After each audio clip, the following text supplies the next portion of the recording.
திருவாரூர் மாவட்டங்களில் பிரச்சார சுற்றுப்பயணம் மேற்கொள்கிறார்.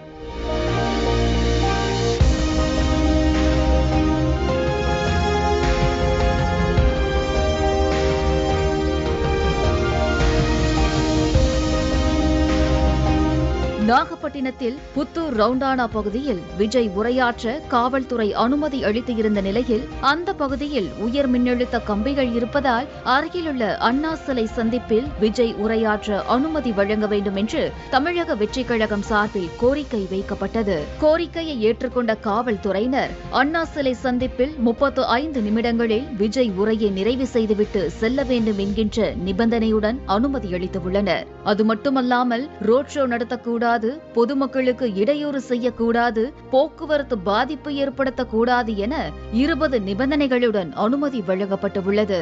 சென்னையிலிருந்து புறப்படும் தவேக தலைவர் விஜய் வான்வெளி மார்க்கமாகவோ அல்லது தரைவழி மார்க்கமாகவோ வாஞ்சூர் ரவுண்டானா பகுதிக்கு வந்தடைவார். அங்கிருந்து பிரச்சாரம் நிகழ்த்தும் இடம் 11 கிலோமீட்டர் தொலைவில் அமைந்துள்ளது.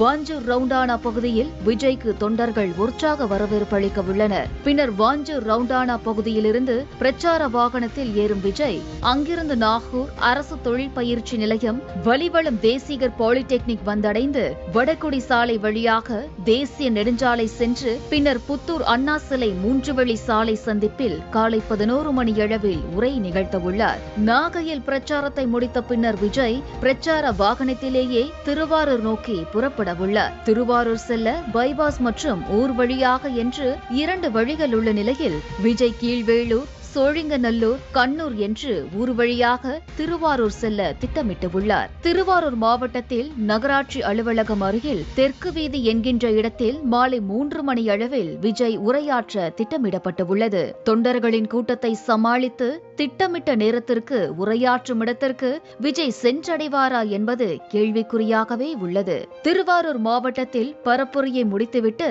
விஜய் அன்று இரவே சென்னை திரும்புகிறார். முன்னதாக நாகப்பட்டினம், திருவாரூர், மயிலாடுதுறை என்று 3